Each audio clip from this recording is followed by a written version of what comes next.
Mary, why?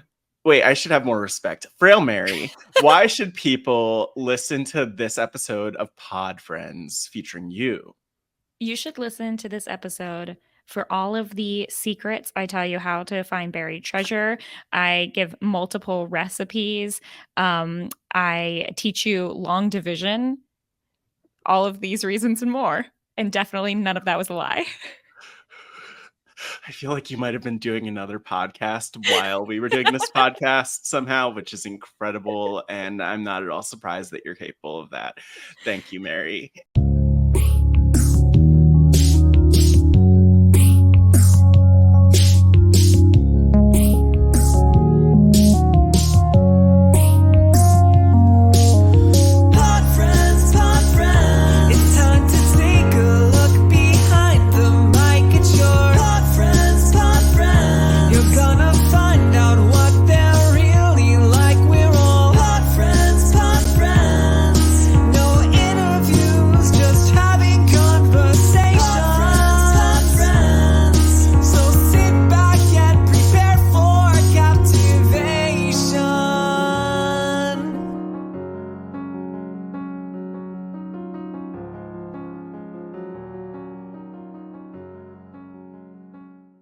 Hello, everyone, and welcome to Pod Friends.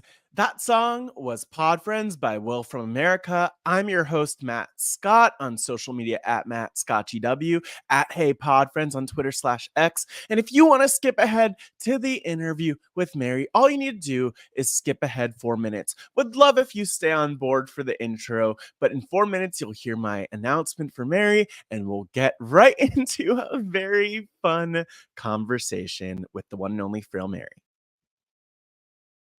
Hello, Pod Friends. It's amazing to be here with you, and I'm just always so thankful for you to be on the journey. I'm so thankful for the feedback that I've heard, not only of the season premiere with the one and only Bryce Isaiah, which so many of you tweeted to me at MattScottGW, at Hey Pod Friends, all the things. I appreciate all of your messages. I appreciate your feedback. I appreciate if you were one of the folks who just subscribed to the podcast, robizwebsite.com/podfriendsfeed, or wherever you get your podcasts. I appreciate if you left those 5 stars. I appreciate if you left a review.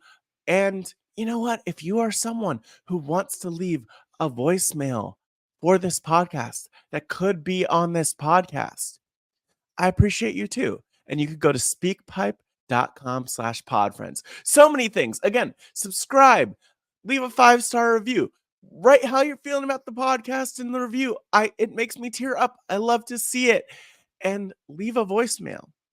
So many different things you can do. And if you're someone who's a fan of Pod Friends, I just want you to know it means the world to me. I know I spoke about this in my intro last week that it's so amazing that Pod Friends isn't just the conversations that I have with podcasters and others within this community, but that's also the conversations with you. It's your feedback, it's your perspectives, it's how all sorts of things resonate with you through these conversations. And Pod Friends wouldn't be what it is without you and without it landing with you, because it's about you. You are the Pod Friends. But as we dive in, I am so thankful for this season of Pod Friends, everything that's coming up next week's episode with Dr. Amanda Rabinowitz. I'm excited for the episode after that with the one and only Owen Knight. But today we have a very special guest, an incredible guest, Mary Kwiatkowski, aka Frail Mary. And there's so much that we do here, so many bits. I didn't edit out like anything from this episode, so you even hear me starting out with my awkward joke, whatever, diving in. It's all good. And I think the thing that's beautiful is that we recorded this months back, actually at the end of the summer. But it was after this long break of not recording Pod Friends, and I was just getting back into the swing of things. And I thought, Mary like, I need to record this now with Mary, because Mary is someone who you could just throw anything at. Like, this is probably me at my most awkward. We could all be awkward. We could all be like weird and goofy at points. And Mary is someone who will receive your awkwardness and goofiness and bat it back and like normalize it, but also make it funnier. And it's just like someone who I think enhances the vibes of the podcast. I think at one point we might talk about one of Mary's top tips for Survivor players, like lean into the vibe of the tribe. But I love that Mary like really helps pick up the vibe of the podcast, and I'm just so thrilled. I love Mary. I love this conversation. I love listening back to you as it goes in so many directions, including talking about the song about Mary. There's a song in this episode. There was music, lots of music in last week's episode with Bryce. So maybe there's a little bit of a theme here for part of this season. I don't know. Check it out. But one of the things I just want to say before diving in is that you all mean the world to me. You all mean the world to this podcast network. Your support, your fandom, your reviews, your subscriptions, your voicemails, all those things. That is what this network is about. And I, again, just want to shout out everyone I was able to meet at RHAP Live, the live events this past fall in particular, but also throughout the year. You all are what make this network what it is. And I'm just so happy that people like me and Mary have the opportunity to do what we love in front of you. But without further ado, let me get into our podcast with Mary. Making her way to the podcast, hailing from Richmond, Virginia, she is a family person, a gamer of board, online, and live reality, a fan of Craig Benzine, a software developer, an ultra-marathoner, a candy crusher, movie lover, and rec sports league veteran. You know her as the host of Kowskicast and an RHAP mainstay. Please welcome the tenacious, quirky, laid-back, Frail Mary, aka Mary Kwiatkowski.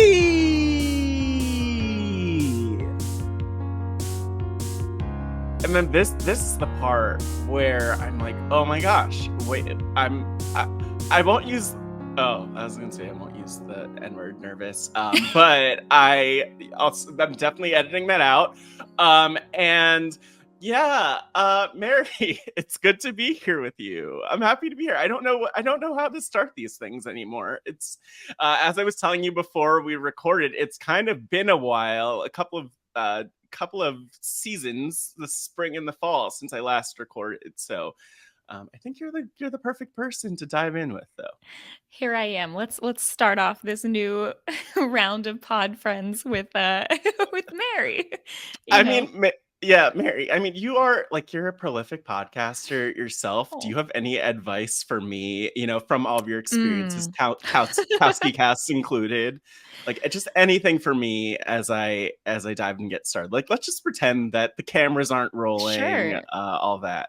Yeah, the best advice that I've always had for podcasters or people who are like nervous about any given thing, it could be work, it could be anything. Fake it till you make it. Just exude fake confidence, and then you will be fine. You just kind of like wing it and act like you know what you're doing, and no one else will be able to tell.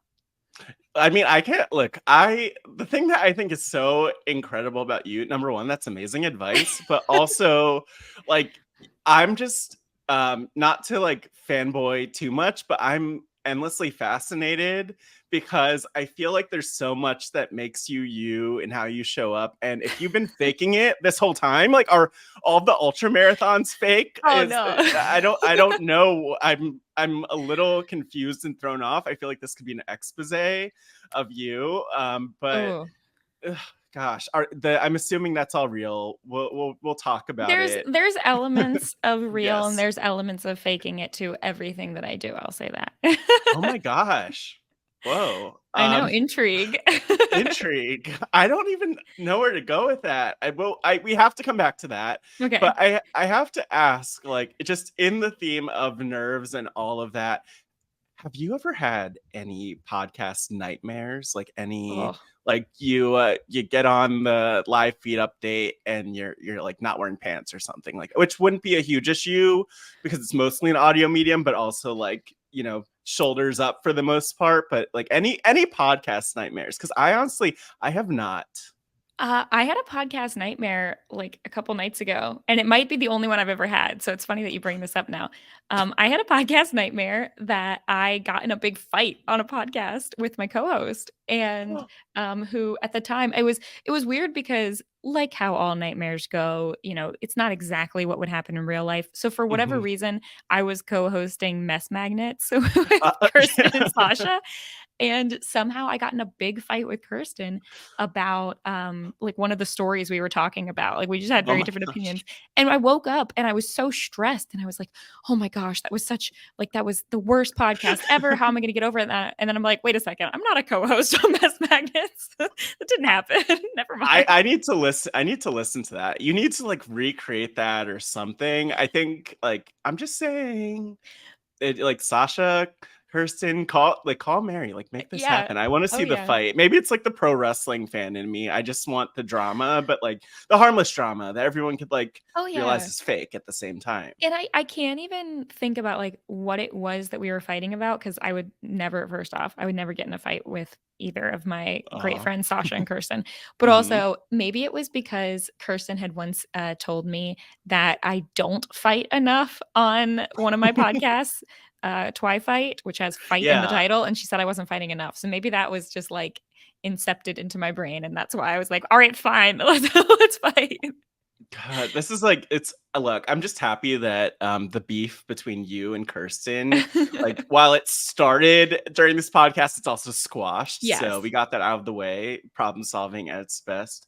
But look, yeah, as we get into things, there's so much with kind of you and your story and all of that that we'll talk about. But I have one very important question for you because I'm very confused about a specific thing, Mary, and a Okay. specific person in your life. Mhm. Who the hell is Craig Benzine? Wait, you don't know about Craig Benzine? Who is Craig Benzine? Craig Benzine Why haven't is I known about him? Craig Benzine is a, like, early, uh early to the scene YouTuber. So he's still a Hmm. YouTuber now. His YouTube channel is Wheezy Waiter, and Hmm. he is just a really really funny awesome YouTuber. He used to do just kind of like random sketches and stuff, but his real name is Craig Benzine, and so I attribute a lot of quotes on things, especially like on my Instagram, to Craig Benzine. And yeah, it's he's just really funny. When did you discover him? And like I fell down. I didn't fall down the Craig Benzine rabbit hole. I fell down the rabbit hole of like trying to find all of the different quotes you've used from him. And at first, I thought it was a bit like, is this even a real person? Is this someone you know? And then I finally went to YouTube, and the first video I watched was his question mark Oh, video. that's such a good one. The question mark one, his thousandth video. Yeah, his Yes. 1,000th video proposing to his now wife, China, Yes. who by the way has an amazing name, like China the wrestler. But also, I felt like I was in a very awkward situation, like walking into a very intimate moment for two people I do not know. Mhm. But I also say I watched like his inbox zero video right after that. This was about an hour ago. I won't say how many emails are in my inbox, my Oh, one of no. many inboxes, unfortunately. But I did cut down like my emails by about the third, which I'll go back to that later at some point. Oh So, my gosh. Yeah, but what's so cool about I don't know I don't know the deal with him, but I feel like you are like the number one fan. I'm oh, assuming. definitely. Yeah, Craig Benzine, like, he started, YouTube around the same time as, like, the Vlogbrothers and, like, Hmm. Rhett and Link, and, I'm trying to think of other people who like all the YouTubers you've seen who've gone on like Amazing Race, like they all started Yeah. right like in the like around 2007, 2008, 2009 in that vicinity. And so they like immediately got a pretty big following. Back when YouTube you could just kind of be silly and get a following. Hmm. I have 3 Notes app notes on my phone. I have to make 3 because they filled up. They ran out of Yeah. space with his What? quotes. And I have little check marks next to the Wait, ones that I've used. how many So quotes are there? I've wrote down there's like, I mean, I don't know how many I have per page here, but like, I don't know, 50, 60. And so, for example, the Craig quotes, it just became a bit in his early videos. He would say something, and then, much in the same way that you would say a quote and like attribute it to someone, he would just Hmm. be like whatever random sentences he would saying, he would put up on the screen with a quote by himself. So I just wrote them all down. So, for example, they'd be things like "Destiny's a one-time deal, Turkey is forever." Ooh, Or feeling lonely, start a family. Those people are obligated to love you. love you. Yeah, yeah, Like I some know of them that are one. sort of fortune cookies, some are not. This one just says fish scales are pokey, easy does it. And so What? I thought it would be funny in the way that like people back in the day used to always make their like under their pictures on Facebook and stuff, they would always put like a song lyric, like why does everything why is everything so Like a complicated? That kind of thing. tear. Yeah. So I just thought it would be funny to make all of my Instagram posts and like my Facebook profile pictures have Craig Benzine quotes. It's a You're private hitting a joke chord. just for myself. Like Ugh. nobody, I think like one person has ever reached out to me about that and said like, "Oh my gosh, great quote" or whatever. I believe it was like, I don't know. I was gonna say it was Allie Lasher, but I don't think it was. But Allie did reach out to me because we both have a love of Rhett and Link, so there is that. I'm amazed that nobody is just nobody's brought this up. Like I don't nobody's think said so. anything. Are you serious? No, Oh I my mean, like gosh. maybe This one is or 2 breaking people, but news. pretty much nobody I have. Yeah. All of mine, Wow. I love this, I'm grateful for paradoxes, keeps you on your toes. Like again, just private jokes for myself. It's like it's that whole idea of right sticking to a bit and just going Mhm. for it. Um Mhm. that's kind of always been my stance is like it doesn't really matter like what other people think of you as long as you think yourself is cool. So That on so many levels that makes me think of a lot of the times that I've heard you on podcasts. Even better, like the I think of certain video podcasts. You as Frenchie, oh being yeah. one of is that yeah? I almost thought I Yep. forgot his name for a Nope, second. that's I right. have That's not, right. unfortunately.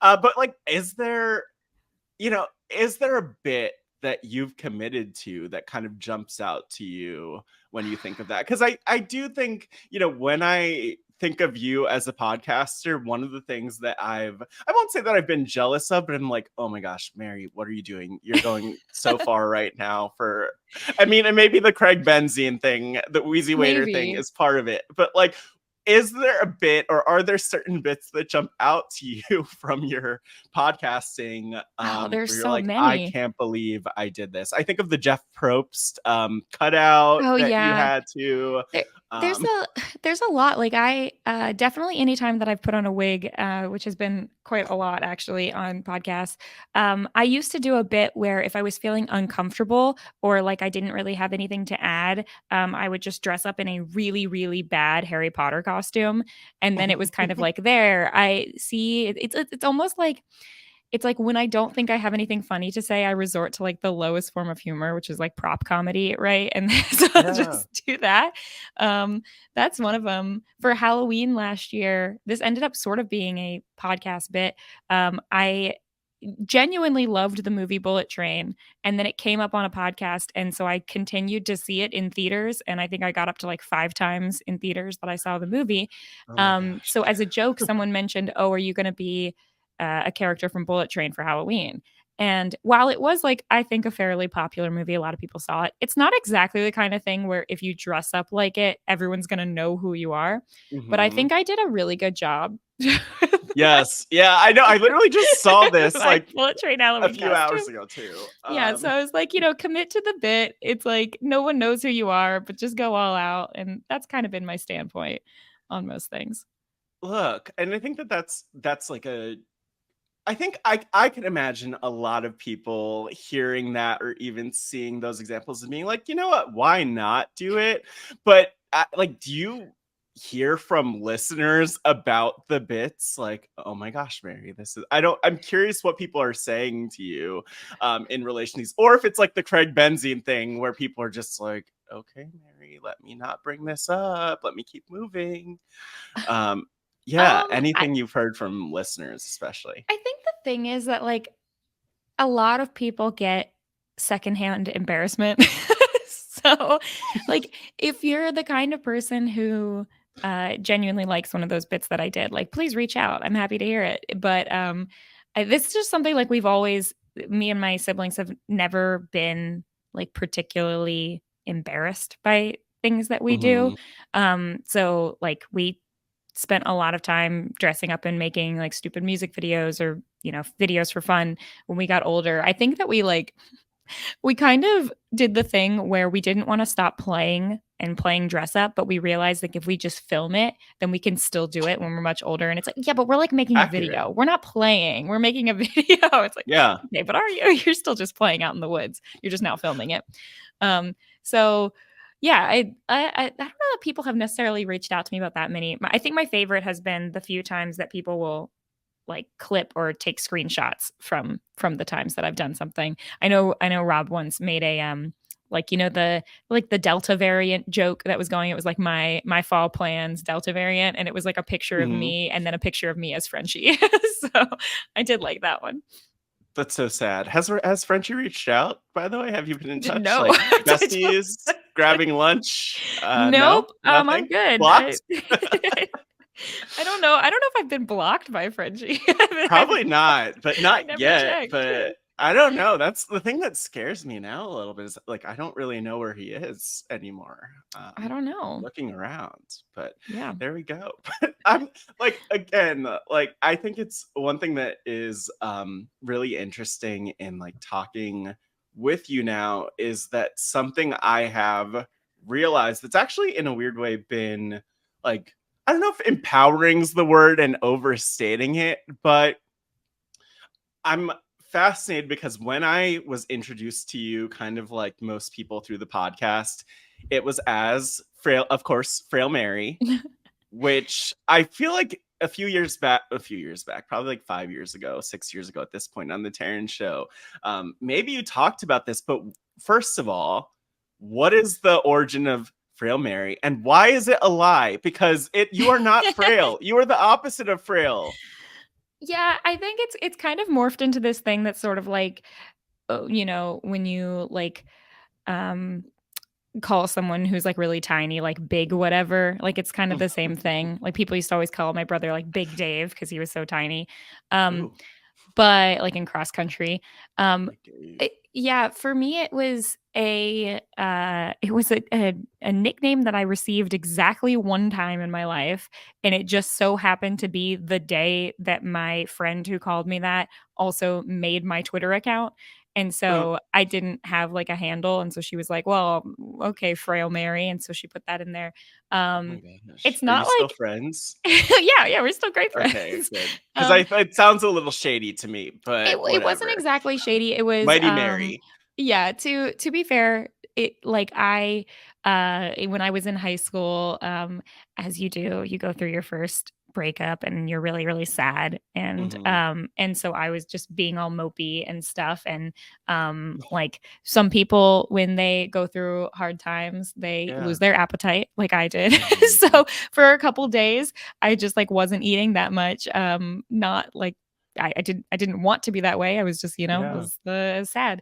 And so she was trying to cheer me up and trying to get me to, like, bounce back and eat. And then so she jokingly called me Frail Mary, because it was somewhat accurate in that one moment. But now it's kind of morphed. It's kind of funny. I have a lot of my friends will make other plays on that. They'll call me Pale Mary or Trail Mary, Oh my which I think are gosh. funny. So it's just kind of a whole thing now. But the beauty of it is, like, after she made my Twitter account, I never used Twitter until, like, years later, until only a few years ago was when I started. But she had made the account in high school. Um But then when I had to make like, Snapchat and all the other stuff, I just started using Frail Mary for everything because it was available and it was super easy and short. And being a person like myself with a long and complicated last name, it was a lot easier to just have the nickname there. But it's not a nickname that anyone in my real life calls me. I have one friend who calls me Frail Mary as a Frey shortened Mare. version of Frail Mary, but that's I it. like it.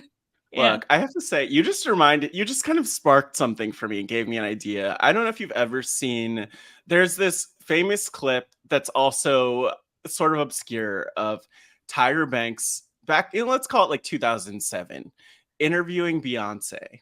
And she is on the Tyra Banks show. Tyra Banks all over the place. And she just managed to twist Beyonce's name so many times as the basis for questions. And so I just decided in this moment, Mary, that I'm gonna do a speed like lightning round of some questions for you Ooh, that are okay. based on your name, Frail Mary. Sounds good. And so let's start with Trail Mary. Yes. Mary, what's the most memorable experience you've had on a trail or outdoors? Oh my gosh, so many. Yeah, I think my first ultra marathon on a trail is by far my most memorable experience. It included everything from like crying to wanting to quit to it was in the snow and rain, and so I had icicles dripping down my hat. Oh my gosh. Yeah, it was intense, and that was probably my most memorable experience. I still think back on that, and the thing about trail running and ultra running, especially, is in the moment, you really, really are aware of how hard it is. Hmm. And then your brain forgets that so fast. like I can remember a couple, last week telling the race directors at a race I was at, I said, if you see me sign up next year, you need to send me an email that says, sorry, Mary, you're not allowed to do this. I Mm-mm. remember saying those words. Yeah. But like right now, I can't associate that with a feeling of pain. Like I'm just like, why did I say that? I'm sure it wasn't that bad, but So it was that, I mean, that leads me to Bail Mary, and maybe bad. it's more like Bail Matt, because if it were me, I would not do it. And I have to take the detour to. I'm letting go of my plot. I just wrote down a bunch of words, Mary, on this post-it. Trail, pale, bail, whale, fail, kale, sail. I could ask you Ooh. questions about any of those things. But I want to ask, what is that about? Because I am not a runner, let alone a marathoner, let alone an ultra marathoner, because I, like you, say, don't let me do this ever, ever again, but ever, I guess, in my case. Yeah. So, what's that about? Because I do know, just from what I remember seeing and knowing, like you started running marathons at an early age. I know your dad is a marathon runner, but like, why do you do that to yourself? I don't get it. You could just be listening to podcasts and stay inside. We'd be happy to Yeah. have you inside. This is what I meant about the like fake it till you make it part of running for me was like I've never ever enjoyed the actual act of running. I am such a fake runner. Like I don't get a runner's high. I don't know. I've never Yes. experienced that. But I am a person who really likes candy. And I felt Hmm. like I needed to do something, some sort of like athletic thing to counteract that. I mean, like ever since I was a little kid, like if our grandparents came and gave us $10 and we went to Walmart, my brother would buy a toy, my sister would buy like, a computer game, and I would buy like the jumbo bag of like Halloween candy. How quickly would you eat that, Mary? I'm so curious They yeah, what this candy addiction is like. I would hide it in my closet, and then my parents found it, and then they would like ration it for me, and they'd be like, you can only have one piece a day. And I was really sad about that. Because we ate really healthy growing up. But yeah, the yeah, that was really sad. I've had a lot of cavities to no one's surprise. Oh, That makes, yeah, I guess Yeah, that, then that it one checks becomes, out. you need an intervention at that point. It's Yeah, like a kinda. medical thing, but I also really like all the candy that's, like, really bad for your teeth. Like, I love, like, caramel things, like Milk Duds, and then, like, any of the, like, chewy, like, Twizzlers, like, oh that my kinda thing, gosh, my Airheads, yeah, mouth's watering. all the bad stuff. So actually, when I was trying to remember how old I was, pretty young, like 8 years old or so maybe, my Hmm. brother and sister were playing, like, rec soccer leagues, Yeah. and, my parents asked me if I wanted to join, but I didn't like the soccer shorts. Soccer shorts are better now, but I'm talking about they were, like, I don't know how to describe them. They're, like, plasticky and, like, checkered and Oh, sort of shiny. Do you know what I'm talking about? yeah, Like, yeah, because I did like rec soccer growing up too, yeah. and sometimes you had there's like the shiny sort of silky shorts, but then there were also, and I know what you're talking about. It's actually they're wait, aren't those basically like runner shorts, the ones that kind of make a noise when you walk around? They were different than the kind of running shorts that I had, at least. I'm trying to see Hmm. kids' soccer shorts. Yes, it's these. Oh my gosh. Okay. I'm gonna send you a picture. I It's was like like, if you describe these to here's the me. thing. If you look on Google and you just type in kids' soccer shorts, Hmm. there's like a gray pair that pops up that is it's exactly what I'm talking about. It's the worst. They're shiny and they're checkered Oh and my they look gosh. so uncomfortable. Yeah. I don't know if you I see what I'm oh my talking about. I'm yeah, putting a link yeah, in the yeah. chat here. Yeah, Yeah, these look they're not familiar. fun. I don't like them. I felt like they would ride up and they would bunch up. Anyway, so I, was like, "No, I don't wanna play soccer because of the soccer shorts." Um, By the way, if anyone has kids and wants, some youth woven soccer shorts, they're 4.6 star rated, 42 ratings, Disagree. I don't know who's only rating that. $10, only $10. Come I've on, I've 3 always been, colors. like, really obsessive when it comes to how clothing feels on me. Like, Mhm, I used to always wear my socks inside out as kids because I didn't like the ridge where it's sewn on the toe. I didn't like mhm, that part touching my foot. I always sleep in pants because I don't like yeah, my legs touching. It's like I'm all the very things. particular about that. So, anyway, that day when they asked me if I wanted to play soccer, I said Mhm, no. And my mom was running a local 5K race. And she's like, well, if you don't want to go to the soccer games, you can hang out here with me at this race. And last minute, I ended up running the race as well. I had never run like more than maybe probably a mile at school or something. So I ran it. It was probably very slow. I don't remember. Probably took a lot of walking breaks, but little kids have a lot of energy. yeah, And so I ran it and I was like, oh, that was like, I feel like I did something impressive because there weren't very many other little kids there and running mm, wasn't as popular. And then also at the end, they would do grab bag prizes where you could get things like stuffed animals. They would like pull names out of a hat and you could get stuffed candy. animals or can't. Yes, exactly. Or ice cream coupons. So I was like, this running thing, this sounds like a plan. I'm gonna do this. Um, and I kept doing that for a long time. Eventually, my brother and sister also got into it. Like my parents had started getting into running around that time, and so like all of our weekends, I guess when like most normal people would probably like watch sports at home or go to a sporting event Mhm, or something or do whatever people do who are not runners, yeah, we would uh-huh, be going to like whatever the 5K or 10K or whatever it was that weekend. And so I used to go to that a lot. Like most of the traveling I did growing up was traveling to places where my parents were running marathons. So like that's how I saw like New York and Philadelphia and Chicago and Boston for the first time was at all of those marathons. wow, yeah, The city I live in now, Richmond, I went to the Richmond Marathon like 8 times growing up. So for a long time before I moved here, my only like perspective of the city was where the course was. Um, yeah, so yeah, I just kind of got into it that way. And I definitely had maybe it's like a middle child thing, but because I was the middle child, I was like, I need to be really independent and I need to do something different. And mhm, so, like, wanting to run long distances, like a half marathon when I was a kid, I wanted to do everything when you were the youngest, you were allowed to do it. So, like, 12-year mhm, old, you could run a half marathon. So, I wanted to do that.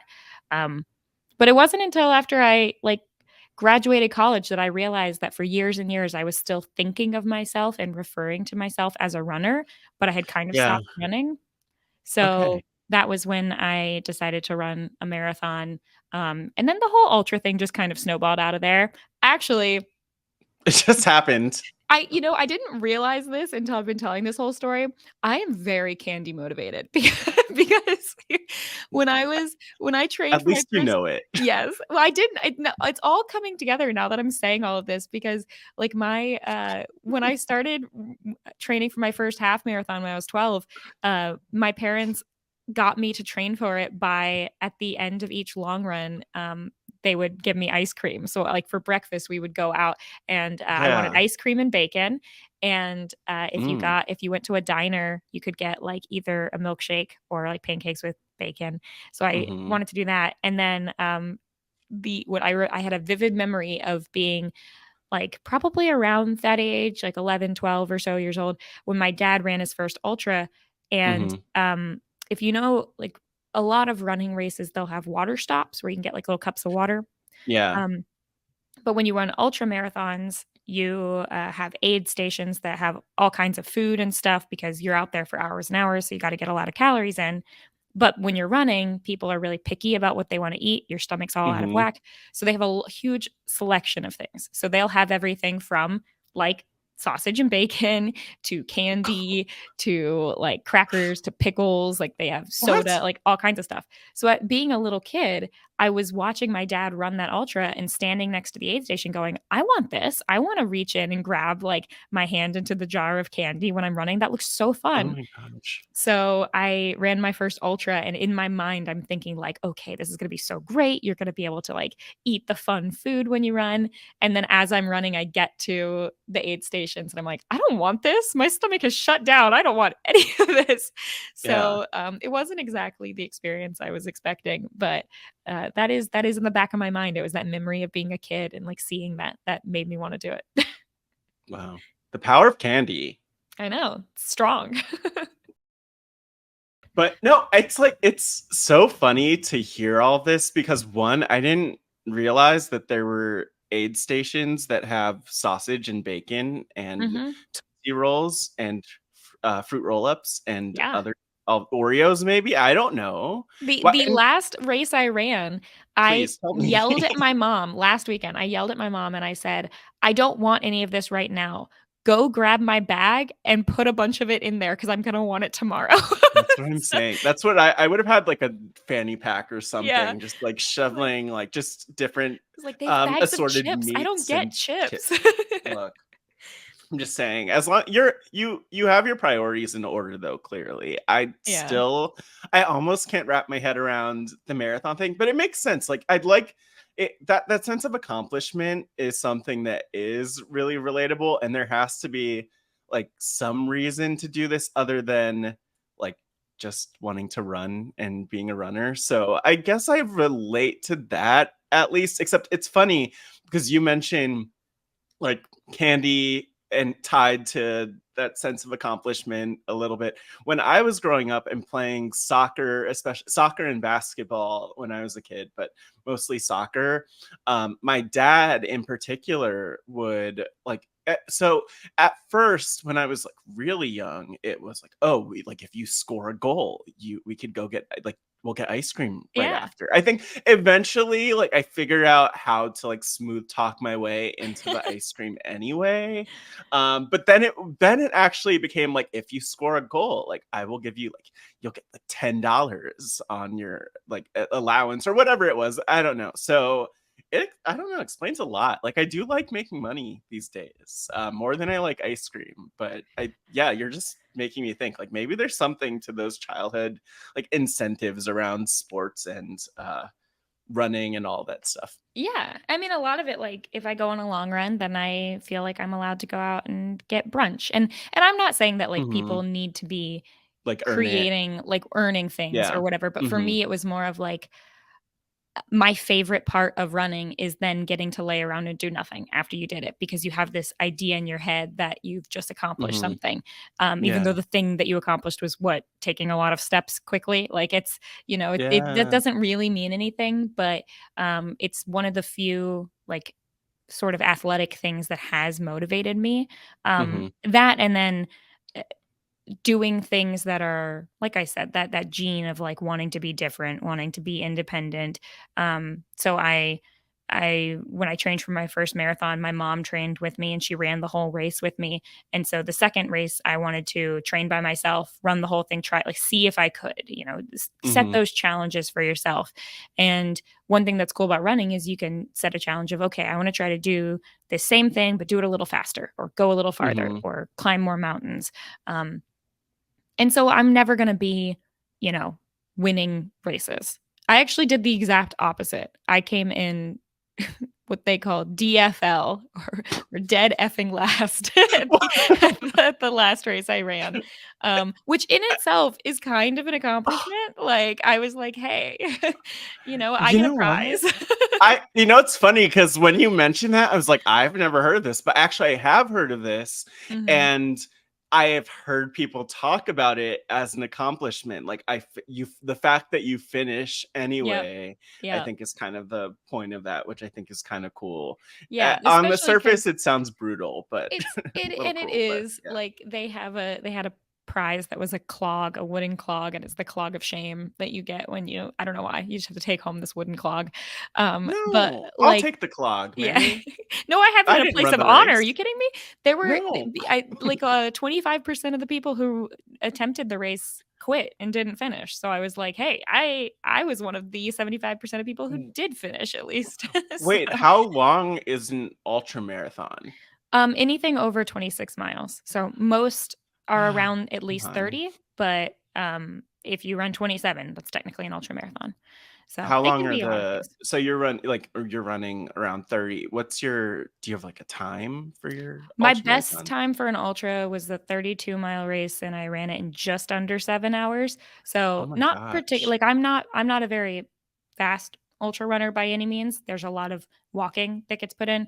One of the best things about ultra running is like there are people out there who are really fast, but the majority of people are there to like challenge themselves, push themselves, but like in a way that's Yeah. sustainable. So, like, you Mhm. walk up a lot of the big hills, you take breaks, that kind of thing. So, you are supposed to always run at like a pace that you can keep up a conversation with somebody. Yeah. So, it's not Right. like you're not like, like panting, running really fast, for most of the people, at least in ultras.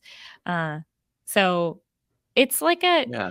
I don't know, it's a really fun, cool community, that's a lot more emphasis on, like, the challenge and the, like, going out and exploring nature of it all, as Mhm. opposed to road running, which has a lot higher of an infinite emphasis on, like, speed and placement and that kind of thing. Yeah. Look, if I didn't feel so guilty for like holding you back, I would honestly, Mary, get on one knee right now and propose that you become my amazing race partner and Ah! we just go for it because I'm just saying like but like I just like you're not frail, so if you could carry me on your back like 200 something, I mean, you could probably carry 200 something pounds, like it's fine. I think we could be a good team. Like, the best part of Amazing Race teams are when you have, different abilities and different skills. So I Mm, think that would work. but the I can bring problem the endurance to the table. you could bring a lot of things that I'm not bringing to the table. So, but the fact is that you have those skills, and I could like give some, like good like great confessionals too. You could do that too. I don't know what I bring to this team. I don't know if it's going to work out, Mary. I'm sorry. The height, though, the height and the perseverance. There you go. There you go. Yeah, there Sounds we good. but I wanna know though, like, are there, like, certain lessons that you feel like you've learned through running that, like, bleed over into your other interests, so and Oh, yeah. the other things that you fill your time with? Because I know that there's a lot, like, software development, games, movies, podcasting, of course, all of that, but, like, yeah, what have you learned from that, and why should I become an ultra marathon runner right now? Um, yeah. I mean, I stand by the fact that, like, if I can run an ultra marathon, anybody can. And I know that that sounds like, Mary, didn't you just talk about how you've been running since you were a kid? Yes. But running is not like riding a bike. Like, if you take a few years off, like, you start from Mhm, scratch again. Like, it's like mhm, the biggest help with things like that is mentally doing it once and then mentally knowing that because you did it once, you can do it again, even mhm. if it's difficult. So, like, I have a lot of friends who have just started running and we start from all right, walk walk a half a mile, walk a quarter of a mile, run 100 yards. Like you just really, Mm, really, really slowly build up. And it's really a lot more of a mental activity than it is a physical activity a lot of the time, because you can go as slow or as short a distance as you want. Like, and mhm. you can build from that. It's all about getting out there and doing it, finding a way to make it entertaining. Doing it with other people is the main thing that helps, and just being tenacious. But the biggest lesson I've learned from running that I think you can take into other areas of your life is that it doesn't always keep getting harder. Like you can be doing Mhm. something and feel like it's difficult, and then think, well, if it's difficult now, it's just going to keep getting more and more difficult. Yeah. But it doesn't. Like sometimes you'll hit that crest where it'll say, oh, all of a sudden it's getting easier. And that can happen over the course of a lifetime. That can happen over the course of a single race. There have been times in my life, like at work, where I'll be working on a coding problem, and it's impossible. It seems impossible, and all of a sudden it feels like it's getting easier. So Mhm. I take that with me in most elements. So that could just be an attitude thing too. You could be having a bad day, bad couple of days, and just knowing like it's not always going to just keep getting worse and worse. There will be a Yeah. time when things will turn around. Yeah. That's a powerful lesson, and it also, reminds me I have, like, actually, just a few weeks ago, I got this like little tattoo, which it's funny to see people's reactions at first. And then I explain to them, they're like, oh, but I got this tattoo on my wrist, right? So I had this one that says courage already on my one wrist, but I got this other one. It's very Denise Stapley of Yeah. me. Yeah. But this other one that says lemonade. And both of them are to honor my dad who passed like several years ago. And the lemonade one is just basically short for like take lemons and make lemonade. Like Hmm. I don't really love lemonade. How do you feel about lemonade, by the way, in the It's candy okay. sphere of things? Okay, I'm Yeah, not. it's Yeah, I'm not fine. a big Like lemon lemonade drops are person. okay. They're Lemon's fine. not the actual lemonade itself. This all tracks. This tracks. But no, I think that there's a lot to be said for just knowing like it doesn't just get worse, or like you Mhm. can make it out on the other end and figure things out. So there's a lot there. But I have to keep going on the athletic physical side of things, because I did mention, I don't know why I'm filled with so much guilt today, Mary. But I would be guilty, being your amazing race partner. But the other thing is, you also famously do live reality games, LRGs. And I know you just did one with someone I did one with, Liz Kane, who was in Survivor Philly with me. Oh, you met Um, new Liz? Oh. yeah, I know. I blindsided Liz. Yeah, we were in a line. It was so bad. I still feel Oh, horrible. Liz, shout well, out to Liz won the you. game that I was in, I so know. Liz I did know. did great. She's crushing it. So, but yeah, I mean, like, I'm curious what that experience is like for you, because it's bringing together some of obviously the physicality of it all with all these other things that we talk about. You and I have both been part of the Survivor Academy Patreon podcast, and I've like loved listening to you on there. There's the phrase that I can't forget, like really pay attention to the vibe of the tribe. That's the one thing that I think about sometimes from you. But I'm so curious, like how you got into that with LRGs and what that has been like for you in terms of like fusing the physicality with the like incredible talent and charisma and everything else that you bring to the table. So, kind of in the same way that I got my nickname by being there, like having the emotional thing I went through manifest itself in like a physical way.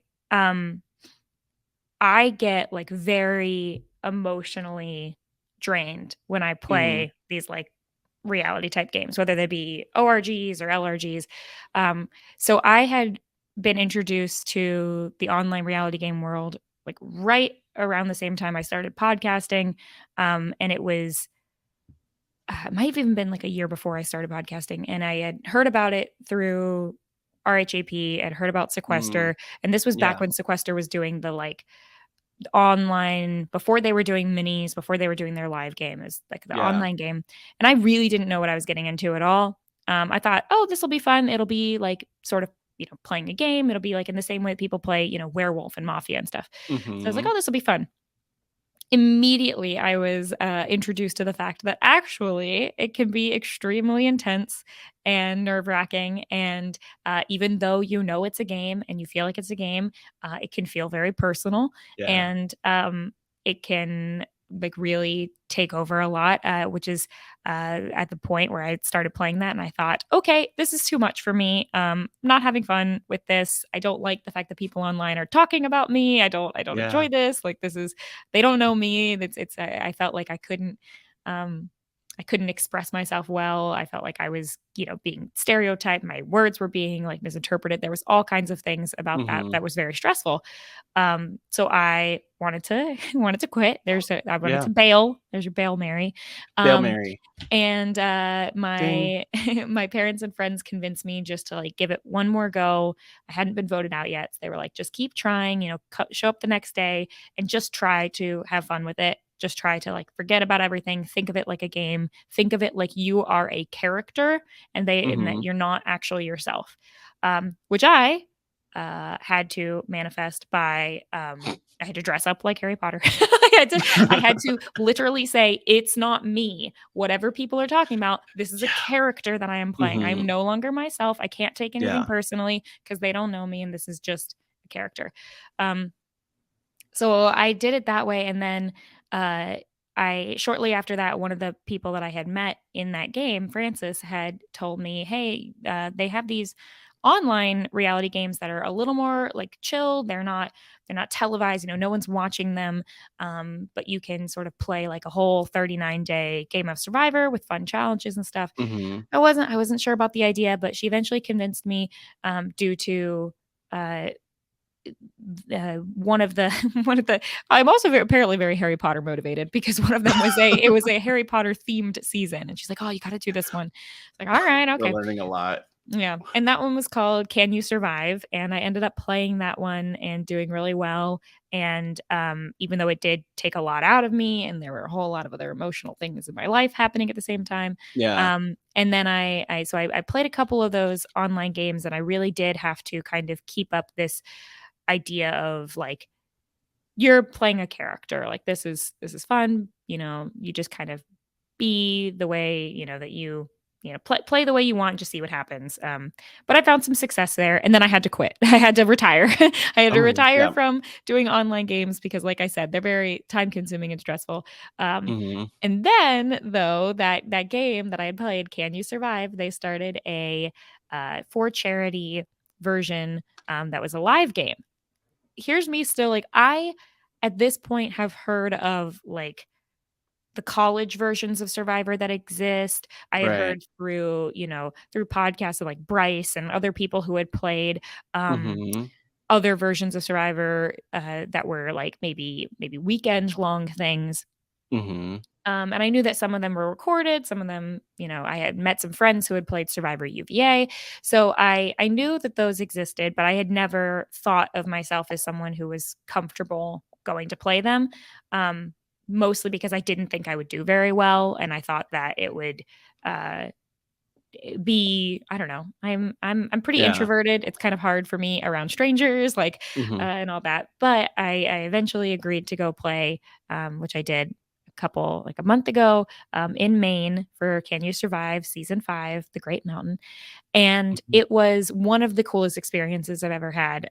It is much in the same way that online games can be very stressful. You have to really be okay with learning things about yourself and how others perceive you Mhm. that may be uncomfortable. And that was the biggest thing that I took away from it. Like, was it wasn't even the second I got voted out, I made it about halfway through. I was the mergatory boot. Um, and yeah, No. it was sad, but Did Liz vote you out? no, Okay, unfortunately, good. Liz was one of the people who had won safety into the merge, and then it Okay. was all the people left who voted. So unfortunately, like my 3 closest allies had all won safety, so I didn't have their votes.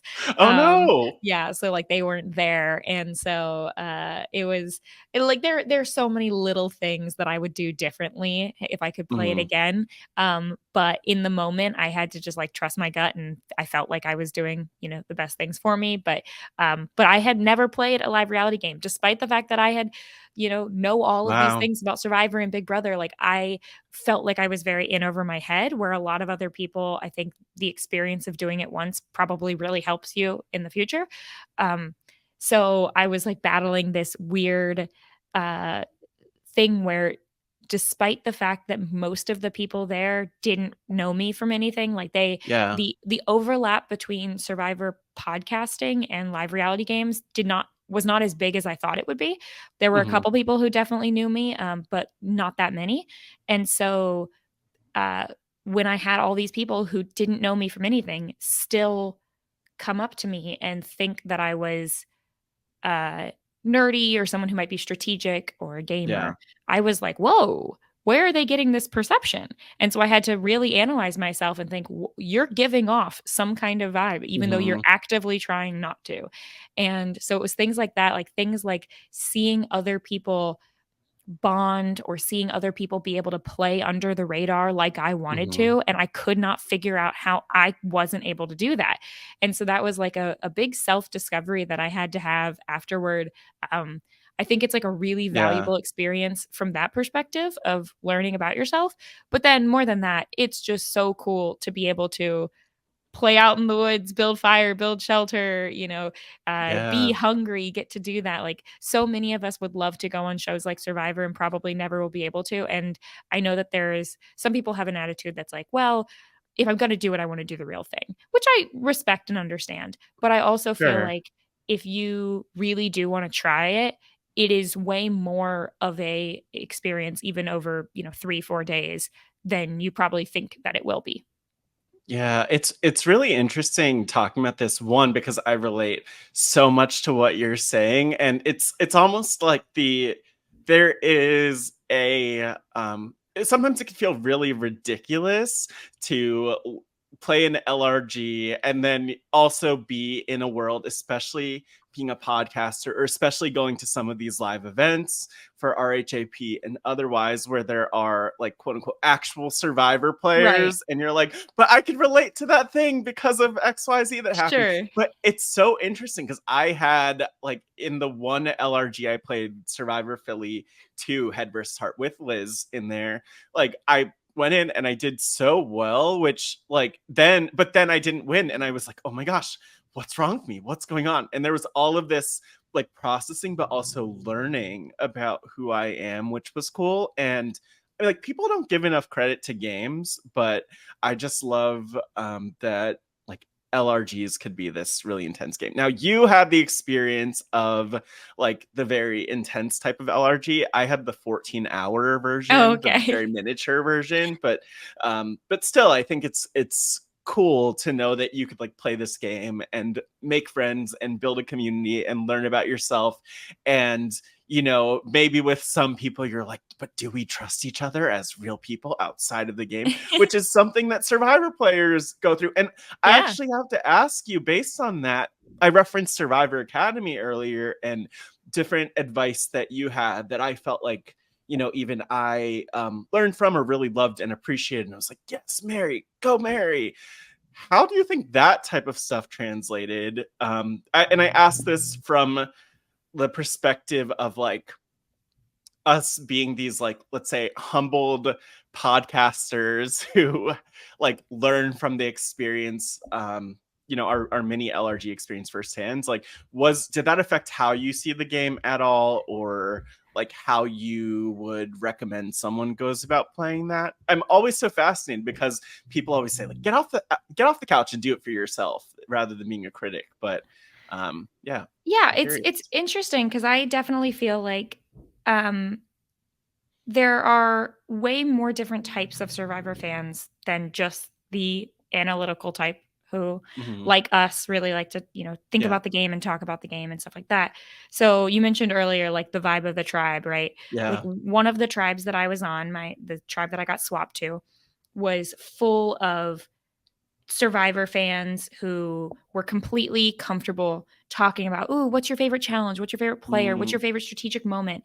And yeah. I really, really fit in on that tribe, and I had a really good time easily making connections, easily feeling comfortable talking about strategy without feeling like you were going to come off as a big threat because everybody was doing it. Mm-hmm. Whereas the first tribe I was on was full of very like sort of social minded survivor players. Like they were all fans, but they did just a better job not coming across as these like gamer types.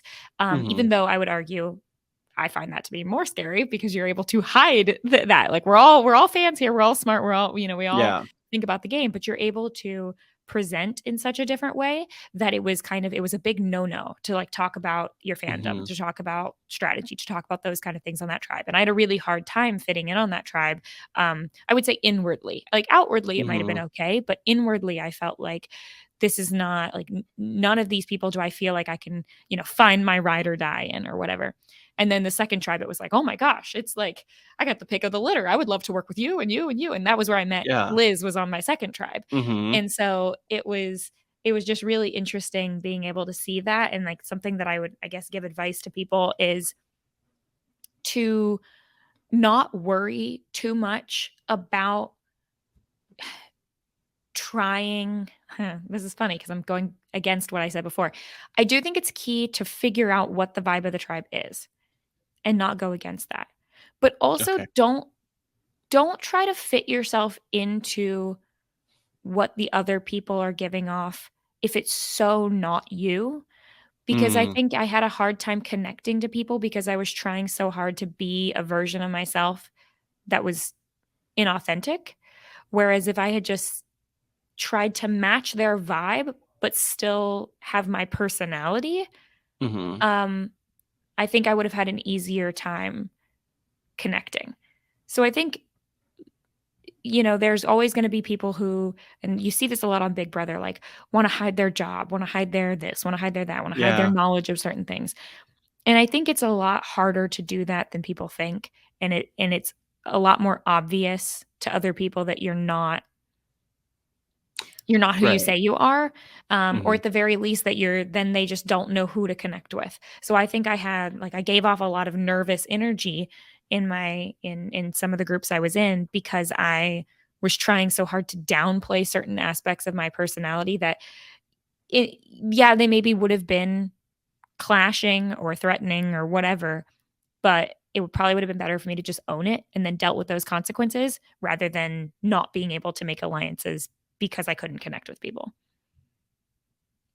Wow, I love this. I love that we're doing like a full-on exit interview conversation for you in the game that you played. And I also love that it translates to life in so many ways. Like people often say, be yourself, just do that. Like, and it's often easier said than done because of the pressure we might have in different settings and for a variety of reasons to like put on a mask and a facade and do something completely separate from what we might naturally be inclined to do. And so I think I just appreciate that life advice translates from LRGs to everything else. And I mean, maybe to bring in another element of Survivor as we transition out like other topics about your life on the back half of this interview. I want to ask, Mary, this might be a very tough question, so I'll put you Oh, on the spot. But often Survivor players are asked 3 words that they would use to describe themselves. And there is so much that we've kind of touched on so far in this conversation. But I want to ask you, what 3 words would you use to describe yourself? And how do they relate to your everyday life now. I also love how I like stretched out that question like I am doing now to give you time to think of those words, but I feel like you probably already have them. I've got 2 for sure. Okay. I'm working on the 3rd one. Okay. So I already mentioned tenacious, Mhm. which I do think comes up. I think I am pretty determined and pretty willing to keep going at something, even if it's difficult. Mhm. Um, and then I would say that I'm quirky. I have a lot of Yeah. quirky habits and things that are more unique. And then, um,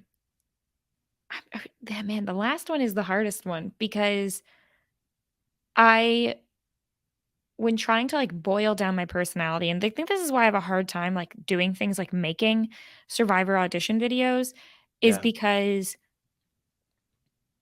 there's it's hard to, like,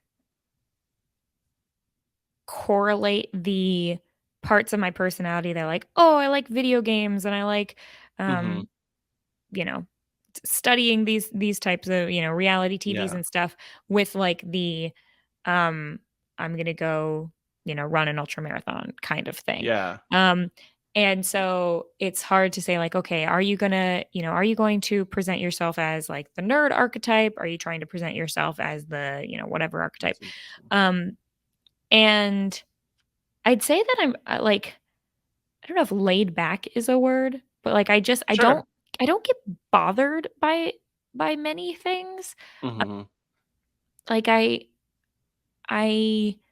uh, I pull out this anecdote a lot. Like, I've had my car towed 3 times. All of the times it was in the front of, like, my apartment. Um, Yeah. like, once was for street cleaning, and once was because I had parked temporarily to take some stuff out, in a non-parking spot and then forgot to move my car, and I went to bed. Mm. Um, so it's, like, all my fault.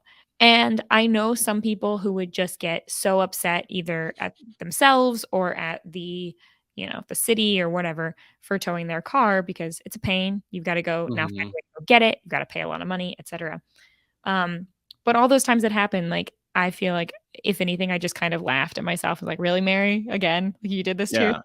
Like, I just think that there's too many things in life that are actually important to get upset at the little things. So, I just try not to, try to Mhm. brush those aside. Like, obviously, there's times when, um, important things happen and you have a right to be upset about them, but I think when it comes down to it, I usually just sort of have an attitude of like, "Eh, we'll just, like we'll take it as it comes. It'll be fine," you know? Like, Yeah. um it's been difficult right now in my, like, career path, with, like, the economy. There's not as many jobs in the tech Yeah. industry, and I know a lot of people who are extremely stressed about that, for rightfully so. It's a very stressful thing. Mhm. But even, like, the big stuff, like, I bought a house last year, and I just have to sit there and think, "Well, Yeah. all right, well, worst case scenario, I lose my job, and I have to sell my house." Like, I it's like you think about those things, you prepare about it, but you try not to let it eat away at you um, eh, because I don't wanna spend a lot of time worrying about things that are outside of my control, and then the things that I Yeah. can control, try to control them, so that you can minimize any Yeah. failure, I guess. So, I guess that's what I mean Yeah. when I say, like, laid back, is I try not to get bothered by too many things. Yeah. Fail Mary, not afraid of Not afraid failure.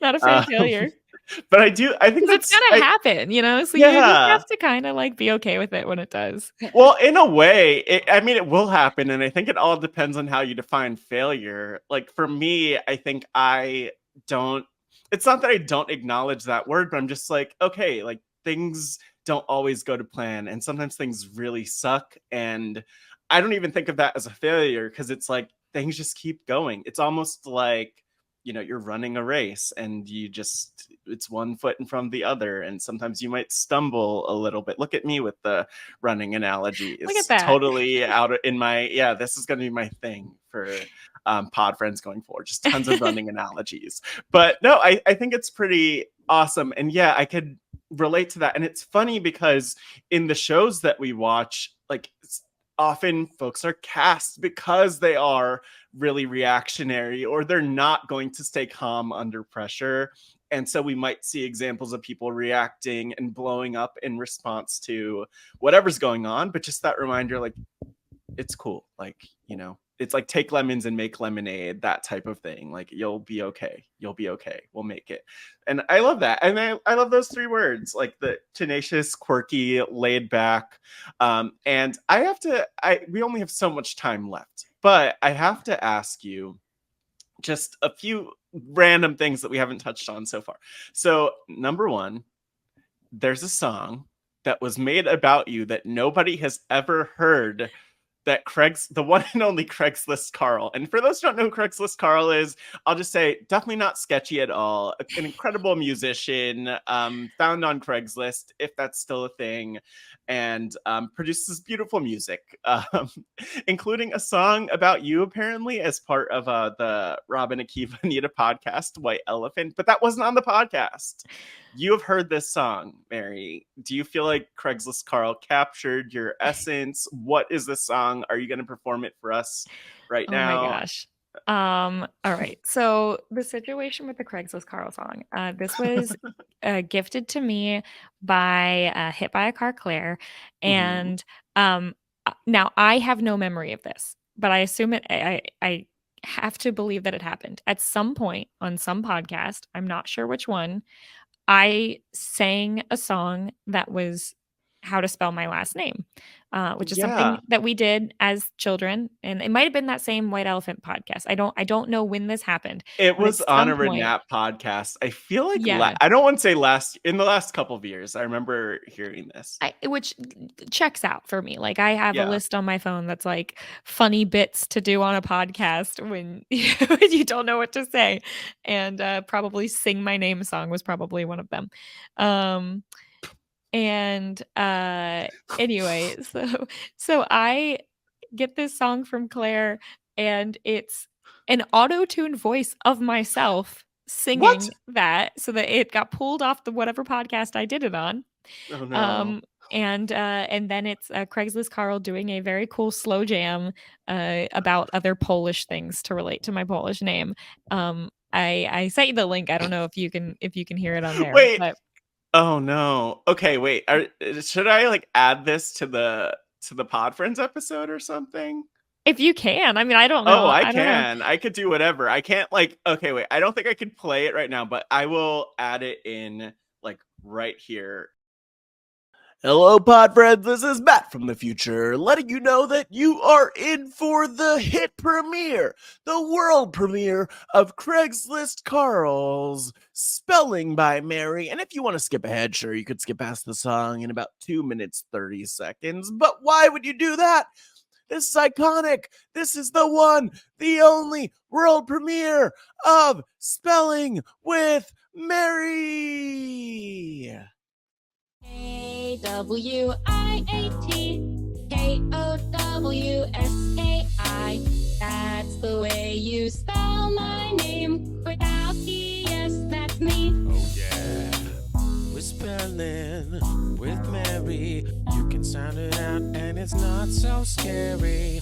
We're spelling Kwiatkowski. Polish names are easy if you say them slowly.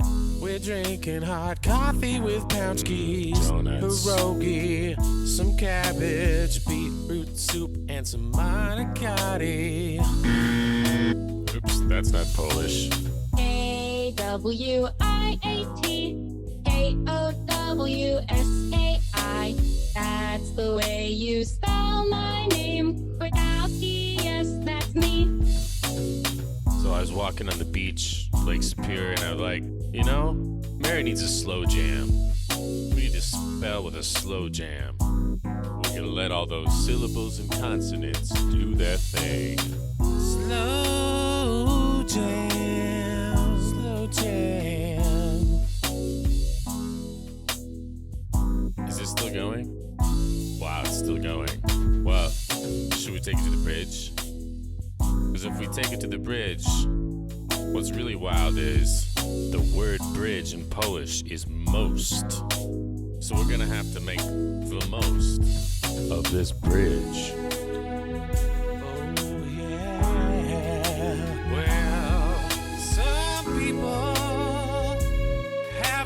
ski in their names, but let me tell you, they don't even ski. And some other people don't have ski in their names. I think that ought to change. Well, Kwiatkowski. That's the way you spell my name. Kwiatkowski, yes, that's me. Kwiatkowski, yes, that's me.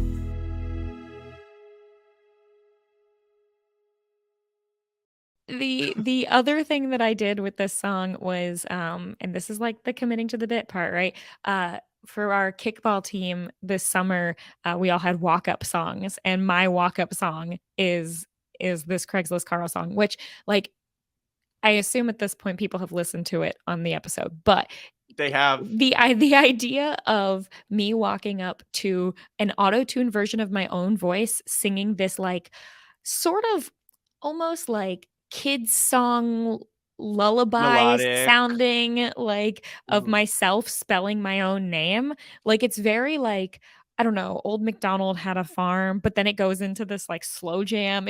I thought it was hilarious. Oh my And so gosh. yeah, that's what I did. And I got a kick It- out of it every time. It is, in case you're wondering. I'm actively listening to it right now as we talk, and it is all over the place, and I love it. Okay, I'm gonna have to pause this right now and finish it. But that is incredible. I want a song about myself, but also now I'm terrified that like anything I say could be turned into a song. Yeah. So I'm not gonna spell anything on a podcast. It's a but- constant fear. Yeah, there we go. But look, I'm glad Craigslist Carl could honor your memory. I'm glad that this song could be out there in the world. Like you deserve a theme song, and one that you won't be like copyright struck for. Right. One of those things. Yeah, I don't think so. I mean, it is myself, so Yeah. hopefully, I don't think that I'm. Craigslist Carl won. He's not just shutting it. Maybe this episode will end up deleted because of Craigslist Carl. No, I'm pretty sure we own the song. I think it's good. There we go. I love this. Yeah, I need to maybe have him make a song for me. Maybe like an outro for Pod Friends. Will from America did the theme song for Mhm. Pod Friends, but Craigslist Carl. I'm just saying, Oh. there's your opportunity. Will from Outro. America is great. Mhm. He A Richmonder. yes, close personal friend of mine, but he's made so many high quality theme songs. My favorite of which is still the theme song he made for my Twilight podcast. The aforementioned Twi-Fight. I will say my favorite is his Pod Friends theme song. I bet, But yeah. actually, yeah, there's a lot. And actually he is incredible. Like I'm amazed. Like I actually, before I had Pod Friends, asked Will to make a song for like this Changemaker interview thing I did because I heard him talking about his music on RHAP, and I was like, let me just pay him to do this. And I was so impressed. Will is talented. So High quality. There we go. High quality. Full endorsement. 5 stars out of 5, mind you. 100%. There we go. But Mary, I have to ask with only a couple questions to go. Number 1, we talked about Will from America. When I think of Will, it makes me think of the RHAP community. What does this community mean to you? You haven't run away fleeing yet, which, you know, I'm amazed by and I'm thankful for more than anything. But like, yeah, what is it like for you to be part of this community? Just in your own words, since we haven't really talked about that directly yet. Yeah. I had no idea that Survivor had the following that it does. For the majority of time that I watched Survivor, Survivor was the show that families watch together and everyone else asks, does that still exist? That show still on? I had one friend growing up or one classmate who rode the bus with me to school, and every Friday, because it used to be on a Thursday, we would get on the bus and say, oh, did you watch Survivor last night? And in college, even like I tried to get some friends in college to watch Survivor with me. It was very hit or miss, but my family, we always did it. We loved it. And it was around then that I discovered Rob as a podcast. I was a huge fan of Rob Cesternino. So discovered that and started listening, and I was shocked, like, to hear people call in, to hear that there was a Patreon and there was a Facebook group, and to hear that there were people near my age who still watched Survivor, who thought about it. I was one of those people who considered myself a super fan, not knowing that there was anything else to be a fan of other than Yeah. just the episodes. Like, I had never gone on Reddit, I had never gone on, like, any of these websites or anything like that. I just thought, oh, you just watch the show and that's it, and then you're a super fan of it. And so, like, I would go to Sporkle and do quizzes, like Sporkle quizzes. Yeah. But that was like the only way to, like, test my fandom, right? And so then I start listening to this and I'm like, oh my gosh, there's so much more out there to know and talk about and think about with Survivor. So for me, it really just, like, opened a whole new world of what was out there. Like, I discovered Big Brother through the podcast. I had heard of Big Brother, like, very, very sparingly, but I had heard probably, on CBS commercials, heard that Big Brother was a thing. I had no idea that it was like a competitive game in the same way that Survivor was. I had no idea that there were all these people who were fans of it. So all of the different shows that I probably never would have watched had I not been in this community. All of the people that I get to, play Goose Goose Duck with, like, on Sundays, like, also meeting other podcasters, meeting listeners. Like, I would never have been able to have an outlet of doing a podcast had I not known that this kind of community was out there. So, and I'm nothing if not narcissistic and love to hear myself talk. So that was really a huge, huge plus. But you know what? Like, we love to hear you talk, and we were talking a little bit about a little bit before this, especially just thinking of, like, when we first started podcasting, of, like, who wants to hear me? Yeah. Or, like, know anything about me other than my takes on these shows. And I think that it's cool to know that people are actually, like, interested, but also that a lot of this does turn into friendships and, like, a lot of great moments and memories and moments where, like, now people are listening to this and will come up to each of us and be like, oh my God, I love that conversation you had with Mary, or, like, I loved you on Pod Friends, Mary. But I have to ask, as we wrap up, my final question, I'll say, which I have to always ask, which is, Mary, if your life were a book or documentary, Ooh. what would the title, see that stretching out thing I do? Yeah. What would the title be and why? So I remember how I just said I'm incredibly narcissistic. I The Incredible Narcissist. Yeah. So no, for years and years and years, like, ever since I was, I don't know, in middle school, I always thought that, like, my middle school and high school sort of experience was, like, the kind of thing that would be in a young adult book, or, like, even younger than a young adult. Like, I don't know, like, I don't know if you've ever heard of, like, the click books or, like, whatever. That was, like, what I read in middle school. Somebody out there, they'll know. But I felt like it was, like, just the like, the perfect amount of, like, drama and friendship and, that, all that kind of things. And I was like, oh, I should write this. I should put this in a book. I should, whatever. So I've thought many years about, like, what the title of that book would be. And I'm not going to say what the title was because I might still use it, but I will say that a spin-off that I do feel like, along with all the running stuff and other things and the fake it till you make it and all that, I think a funny title would be Tripping and Falling.